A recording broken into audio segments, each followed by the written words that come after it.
Career power. आप इस संस्था में किस पद पर कार्यरत हैं? मैं कैरियर पावर अलीगढ़ ब्रांच का डायरेक्टर हूँ। तो सर आपने टीचिंग का क्यों सोचा है, लाइक कहाँ से आपको प्रेरणा मिली स्टार्ट करने का? एक्चुअली में मैं देखता था कि मतलब जो भी मतलब हमारा यूथ होता है वो सही डायरेक्शन में नहीं जाता है, क्योंकि जितने भी पेरेंट्स होते हैं वो यही चाहते हैं कि मतलब हमारा बच्चा कहीं ना कहीं अच्छी जॉब पे जाए, और गवर्नमेंट जॉब ही मतलब ज्यादातर पेरेंट्स चाहते हैं कि हमारा बच्चा गवर्नमेंट जॉब में रहे और उसका जो फ्यूचर हो वो ब्राइट हो। तो मैंने ये देखा कि हमारे अलीगढ़ शहर में क्या है कि जैसे एजुकेशन की हम बात करें तो हमारा भी इंडिया पूरा एजुकेशन सेक्टर में काफी पीछे चल रहा है, अगर हम अदर कंट्री की बात करें। तो हमने सोचा कि कहीं ना कहीं एक एजुकेशन के नाम पे ही हमें अपना योगदान देना चाहिए, क्योंकि काफी सारे लोग होते हैं अपना योगदान देते हैं कंट्री के लिए, चाहे हम भारतीय सेना की बात करें, चाहे हम क्या कहते हैं प्रशासन में किसी भी पद पे हों। तो हमें ये लगा कि अगर हम शिक्षा की नींव को मजबूत करेंगे और शिक्षा के लिए काम करेंगे तो हमारा भी योगदान एक कंट्री के लिए होगा। और हम भी अपने अच्छे अच्छे स्टूडेंट्स को भेज रहे हैं, बहुत सारे डिपार्टमेंट में भेज रहे हैं, चाहे वो बैंकिंग सेक्टर हो चाहे वो इंश्योरेंस सेक्टर हो। और अगर बैंकिंग सेक्टर में भी हमारा स्टूडेंट जा रहा है तो कहीं ना कहीं मतलब हमारे देश की जो अर्थव्यवस्था है उसके लिए काम कर रहा है और बैंकिंग सेक्टर को एक मजबूती दे रहा है। अगर हमारा कोई भी स्टूडेंट अगर पुलिस में जा रहा है तो वो पुलिस प्रशासन को मजबूती दे रहा है। तो इससे बेहतर तरीका मुझे नहीं लगा देश की एक सेवा करने का, क्योंकि यहाँ पर बहुत सारे ऑप्शन है हमें देश की सेवा करने के लिए, क्योंकि जरूरी नहीं है कि हर व्यक्ति बॉर्डर पर खड़े होकर देश की सेवा करे। तो हम इस तरीके से एक तरीके से देश की सेवा भी करना चाह रहे हैं, तो इसलिए मैंने ये एजुकेशन फील्ड को चूज किया। सर आपका अभी तक का अनुभव कैसा रहा? मेरा अनुभव बहुत अच्छा है और मैं तो चाहता हूं कि अगर 24/7 भी अगर मुझे पढ़ाना पड़े इस फील्ड के लिए तो मैं बिल्कुल एग्री हूँ, बिल्कुल तैयार हूँ। मैं रात दिन बच्चों के लिए मेहनत करता हूँ, ये सोचता हूँ कि कैसे मतलब एक अप्रोच किया जाए कि बच्चा कम से कम समय में सिलेक्शन लेके जाए और अपने पेरेंट्स का अपने समाज का नाम रोशन करे, देश को डेवलपमेंट के लिए लेके जाए। क्योंकि जिस भी सेक्टर में वो जाएगा वो अपना योगदान देगा, वो सेक्टर ग्रोथ करना ही करना है, वो अपनी ईमानदारी से काम करेगा। अभी कितना टाइम होगा सर इसको ओपन हुए? हमारा जो सेंटर है वो लगभग 4 इयर्स कंप्लीट हो चुके हैं अलीगढ़ में, और ऑल ओवर इंडिया जो हमारी ब्रांचेस हैं वो 70+ हैं। और जो हमारे चैनल हैं जैसे अड्डा 247 हमारी एप्लीकेशन है, 10 करोड़ यूजर्स हैं ऑल ओवर इंडिया में उसके। जो हमारा चैनल है यूट्यूब पे बैंकर्स अड्डा, वो 40 लाख से ऊपर यूजर्स हैं उसके। बहुत सारे प्लेटफॉर्म है, जैसे टीचिंग की बात करें तो टीचर्स अड्डा है हमारा, डिफेंस की बात करें तो डिफेंस अड्डा है, एसएससी की बात करें तो एसएससी अड्डा है। हमारी जो पॉपुलर वेबसाइट है वो बैंकर्स अड्डा है, जो कि बहुत ज्यादा पॉपुलर है और बच्चा बहुत ज्यादा विजिट करता है उस पर। और अगर मैं बात करूं तो ऑल ओवर इंडिया सबसे ज्यादा बैंकिंग एंड एसएससी का सिलेक्शन कैरियर पावर ही देता है। तो सर आपके हिसाब से भारतीय शिक्षा प्रणाली में कुछ बदलाव किए जाने चाहिए? बिल्कुल बदलाव किए जाने चाहिए, क्योंकि हमें अभी दिक्कत ये होती है कि जब कोई भी गांव का बच्चा आता है तो उसका बेसिक बहुत कमजोर होता है, और जब उसका बेसिक कमजोर होता है तो उसके लिए फिर हमें ज्यादा मेहनत करनी पड़ती है, और वो भी बेचारा जब वीक होता है तो कहीं ना कहीं उसे घबराहट हो जाती है कि शायद मैं नहीं कर पाऊंगा। तो हम ये चाहते हैं कि हमारा जो कंट्री है उसमें मतलब गवर्नमेंट की पॉलिसीज ऐसी होनी चाहिए कि मतलब जब बच्चे की स्टार्टिंग हो तो वो बेसिक से मतलब इसको इतना स्ट्रॉन्ग कर देना चाहिए कि आगे चल के अगर वो किसी भी एग्जाम की तैयारी करे तो वहां उसको दिक्कत ना हो, वो डिमोटिवेट ना हो, क्योंकि घबराता वही है जो कमजोर होता है। तो हम कमजोर क्यों बनाए अपनी मतलब जनरेशन को कमजोर अगर हम बनाते हैं तो आगे चल के उसके फ्यूचर में दिक्कत ही दिक्कत होनी है। दूसरा आप देख ही रहेंगे कंट्री में मतलब शिक्षा के लिए कोई भी खास काम है नहीं है। मेरा तो पॉइंट यही रहेगा कि शिक्षा में काफी बदलाव होने चाहिए और शुरुआत से बच्चों को उस तरीके से हमें डालना चाहिए वो एजुकेशन को मतलब अपनी जिंदगी का एक इम्पोर्टेंट पॉइंट समझे, जिससे कि कभी उसको मोटिवेट करने की जरूरत ही ना पड़े। तो शिक्षा के लिए कुछ बेहतर तरीके जो मैं मानता हूं वो सबसे पहला यही है कि जब बच्चे की पढ़ाई स्टार्ट हो तो वहीं से उसको एक अच्छा माहौल मिलना चाहिए शिक्षा का, और जो स्कूल का माहौल है वो अच्छा रहेगा तो आगे चल के वो किसी भी लाइन में इजीली सिलेक्ट भी हो सकता है। सर आप कौन सा सब्जेक्ट पढ़ाते हैं? मेरा जो मेन सब्जेक्ट है वो जनरल अवेयरनेस है, जो बैंक के एग्जाम में आता है और इंश्योरेंस के एग्जाम में आता है। तो आपने सर यही सब्जेक्ट क्यों चुना?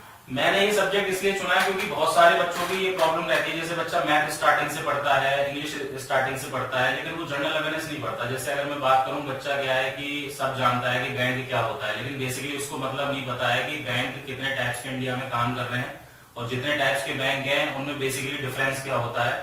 और मुझे ये लगता है कि जितना बेहतर तरीके से बैंकिंग में पढ़ाता हूँ या जितना इजी तरीके से मैं बैंकिंग समझा सकता हूँ, शायद वो बच्चों का काफी हद तक वजन कम हो जाता है मुझसे पढ़कर। ऐसा मेरा मानना है जो बच्चों के रिव्यू रहे हैं अभी तक, और मेरा जो एक्सपीरियंस रहा है 90+ से ज्यादा बच्चे मतलब परसेंट की मैं बात करूं तो इंटरव्यू में पास होते हैं।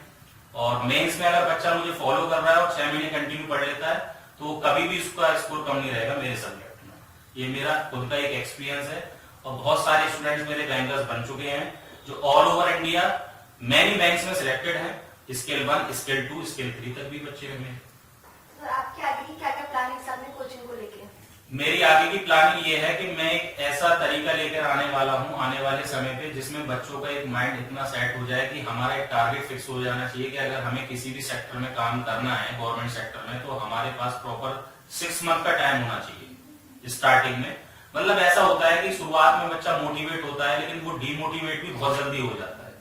तो मेरा एक प्लान यही है कि बच्चा जब हमारे संस्था में जुड़े तो हम उसको 6 महीने का टारगेट देंगे कि स्टार्टिंग के 6 महीने में आप इतनी मेहनत करो और हमारे अकॉर्डिंग पढ़ाई करो कि 6 महीने में आप बिल्कुल किसी भी एग्जाम के लिए प्रिपेयर हो जाओ।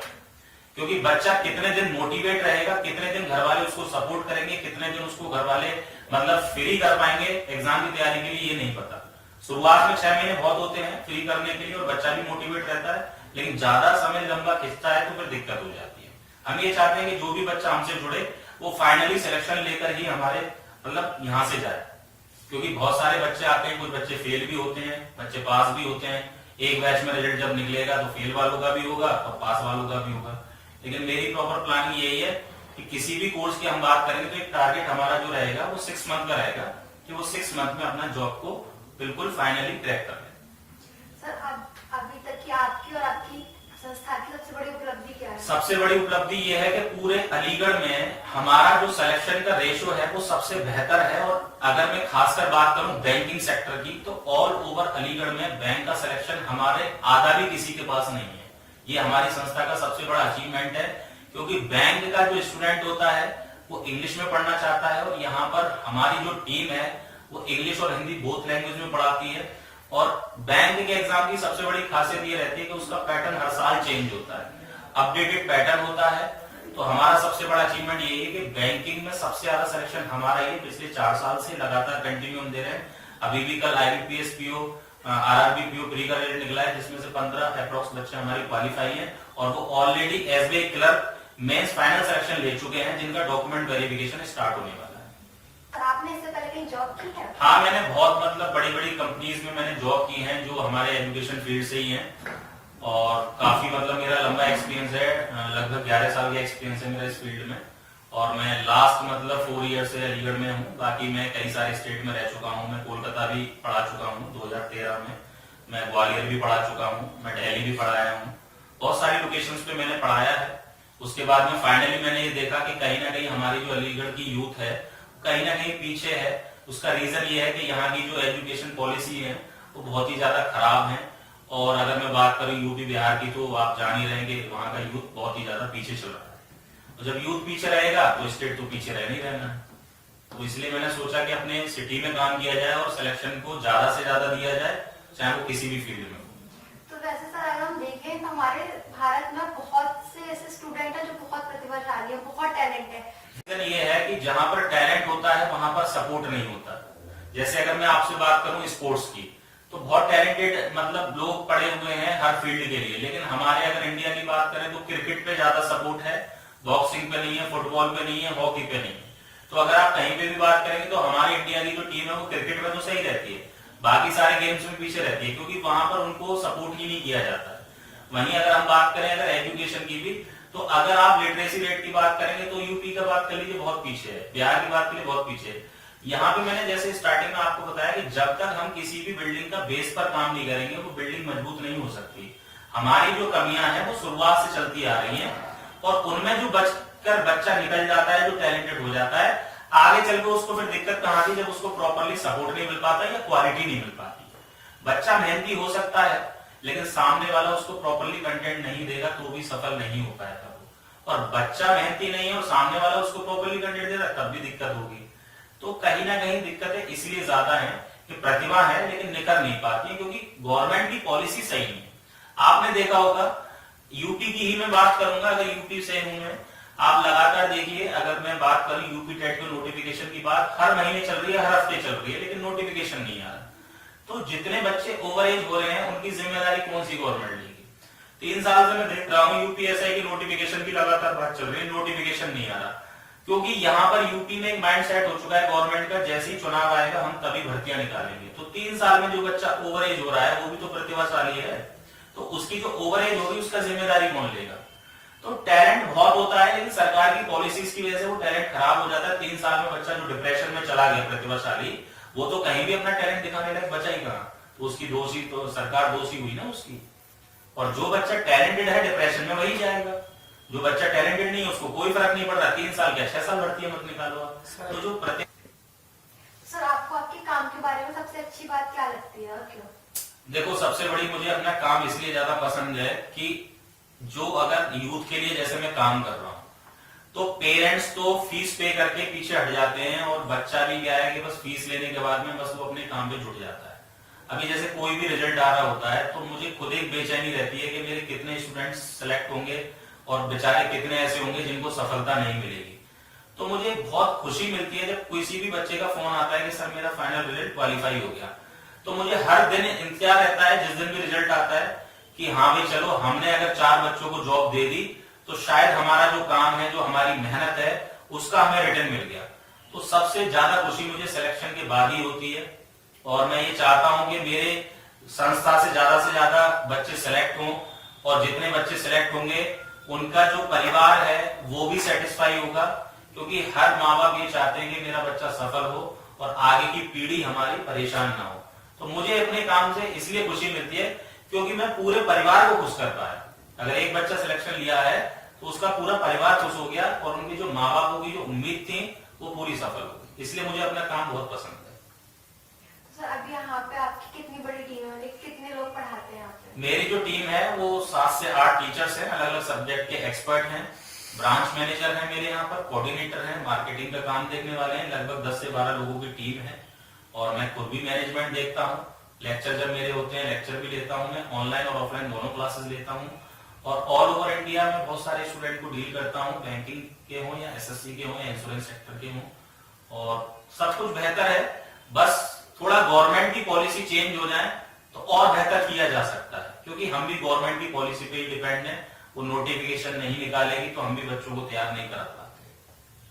सर बेसिकली अभी हम लोग न्यूज देख रहे हैं, रेलवे प्राइवेट हो गया और भी सेक्टर्स देख रहे हैं गवर्नमेंट के जो प्राइवेट हो रहे हैं, उनके बारे में आप क्या कहना चाहेंगे? देखिए, उनके बारे में तो मैं यही कहना चाहूंगा सरकार से कि अगर किसी भी सेक्टर में आपको लगता है कि यहाँ पर हमें प्राइवेट कर देना चाहिए, क्या हो जाएगा कि आप प्राइवेट हाथों में दे दोगे तो उसको चला ले जाएगा। मतलब आपके अगर पैसे की कमी है तो आप टैक्स क्यों लेते हो? आप टैक्स का पैसा यूज कर सकते हो, उसको डेवलप कर सकते हो। ठीक है, आपके पास क्या कमी है? आप मतलब शासन चला रहे हो, पूरा देश चला रहे हो, तो आपको ना तो पैसे की दिक्कत हो सकती है और दूसरा ऐसा कौन सा काम है जो आप नहीं कर सकते, आप प्राइवेट हाथों में देकर करा सकते हो। उससे भी तो जनता का नुकसान ही होगा ना। अगर कोई भी चीज प्राइवेट होती है तो वो अपने हिसाब से काम करेगी, जनता को एक्स्ट्रा पैसा पे करना पड़ेगा। तो मेरा तो सरकार से यही कहना है कि किसी भी चीज को प्राइवेट करने से बेहतर ये है कि वहां की जो कमियां हैं जिनकी वजह से अगर वो लॉस में जा रही है उस पर काम किया जाए। पैसे की दिक्कत है, सरकार बिल्कुल टैक्स के रूप में लेती है और हमेशा से लेती है, लगाती नहीं है, वो सरकार को देखना पड़ेगा। अगर फिर भी पैसे की जरूरत पड़ी, जैसे कोरोना काल में फंड की जरूरत पड़ी, तो पीएम केयर्स फंड में भी तो लिया गया सरकार द्वारा पैसा, तो क्यों नहीं रेलवे को अगर पैसे की जरूरत है अपनी पॉलिसी चेंज करें। आपने देखा होगा रेलवे घाटे में जाता है, उसका भी रीजन क्या? रेलवे ही है। जो भी अगर विदाउट टिकट पकड़ा जाता है उसका क्यों पैसे लेकर सेटिंग कर ली जाती है? उसको सरकारी खजाने में दिया जाए, एक पॉलिसी ऐसी की जाए कि विदाउट टिकट कोई भी यात्री अपना सफर ना कर पाए। तो सरकार की पॉलिसी खराब है, इसलिए प्राइवेट का वो रीजन निकल के आ जाता है। नहीं तो ऐसा क्या हो जाएगा, प्राइवेट करने से ऐसा कुछ नहीं होगा कि वो बेहतर कर लेंगे, वो सरकार नहीं कर पाएगी। तो प्राइवेट, मैं तो मानता नहीं कि प्राइवेट करना एक तरीका बेहतर है किसी भी सेक्टर में। सर आप हमारे दर्शकों के उन विद्यार्थियों से कुछ कहना चाहेंगे जो डिप्रेशन में चले जाते हैं? मैं उन विद्यार्थियों से बस यही कहना चाहता हूं कि जितने भी विद्यार्थी हैं जो किसी भी कंपटीशन की तैयारी कर रहे हैं, किसी भी एग्जाम को टारगेट कर रहे हैं, सबसे पहले तो आपका प्लानिंग प्रॉपर होना चाहिए।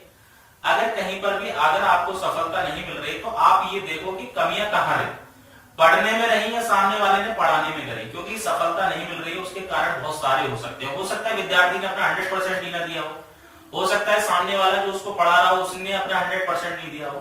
तो विद्यार्थी से मैं यही कहना चाहूंगा, आपको मोटिवेट आप खुद कर सकते हो। अगर आप डिमोटिवेट हो रहे हो तो बस आप एक चीज सोच लो कि अगर आप डिमोटिवेट होकर पीछे हट गए तो आपका जो आने वाला समय है क्या वहां पर अंधकार है? अगर अंधकार है तो आप अपने आप मोटिवेट हो जाते हो। क्योंकि हमें कुछ नहीं करना है, हमें मोटिवेट करने के लिए कोई नहीं बना हुआ है, हम खुद मोटिवेट बने हुए हैं और मैं बस सबसे बड़ा पॉइंट आपको ये बोलना चाहूंगा कि जब कभी भी आप मोटिवेट होना चाहें, आने वाला समय इमेजिन कर लीजिए, आपको खुद पता चल जाएगा अंधकार दिख रहा है, मतलब आपको मेहनत करके उस अंधकार को हटाना।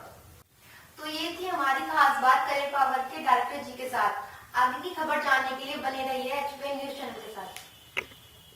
वीडियोस देखने के लिए सब्सक्राइब करें HBN न्यूज, बेल आइकन दबाकर लेटेस्ट नोटिफिकेशन पाएं।